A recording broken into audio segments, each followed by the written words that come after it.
পরের খবর, গ্রেপ্তার তারকেশ্বরের দাপুটে তৃণমূল নেতা। 2010 সালে বোমাবাজি, 2014 সালে বাড়ি ভাঙচুর, একাধিক অভিযোগ রয়েছে এই ব্যক্তি সৌরভ ঘোষ ওরফে ডাবা। তার বিরুদ্ধে দুটি মামলা। হাজিরা এরাই সন্তোষপুরের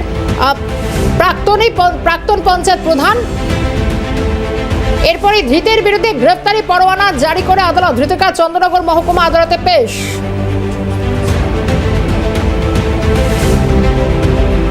তারকেশ্বরের দাপুটে তৃণমূল নেতা। যেরকমটা জানা যাচ্ছে, একাধিক বোমাবাজি, বাড়ি ভাঙচুরের একাধিক অভিযোগে ইতিমধ্যে ধৃত সৌরভ ঘোষ ওরফে ডাবা। সুভাষ মজুমদার রয়েছেন আমাদের সঙ্গে। সুভাষ, তারকেশ্বরের দাপুটে তৃণমূল নেতা, একাধিক অভিযোগও রয়েছে, কি জানতে পারছো গোটা বিষয়? একদমই। দেখো শর্মিষ্ঠা, তোমাকে বলে রাখি যে গ্রেপ্তার তারকেশ্বরের দাপুটে তৃণমূল নেতা, অর্থাৎ তিনি তৃণমূল কংগ্রেসের প্রাক্তন প্রধান ওরফে ডাবা।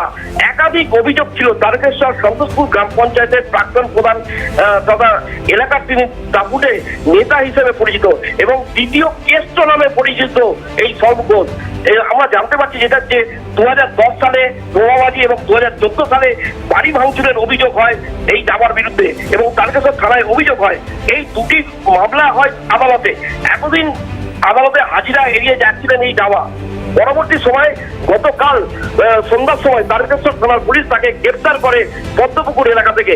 ইতিমধ্যে দেখো তারকেশ্বর থানার পুলিশ আজকে তাকে কোর্টে পাঠায়, চন্দননগর কোর্টে তাকে পাঠায় এবং তিনি গ্রেপ্তার হয়। অনেকেই তার যারা ঘনিষ্ঠ তারা কিন্তু জানাচ্ছে যে ডাবাকে দীর্ঘদিন ধরে সে কিন্তু পুলিশের একটা বেড়া জালে ঘুরে বেড়াচ্ছিল, অবশেষে গ্রেপ্তার হয়েছে এবং যে গোষ্ঠী, সেই গোষ্ঠীর মধ্যেও কিন্তু দেখো একটা টানাপোড়েন একটা দেখা দিয়েছে যে কিভাবে গ্রেপ্তার হলো, কেন গ্রেপ্তার হলো, এই একটা চাঞ্চল্য সৃষ্টি হয়েছে এলাকা জুড়ে।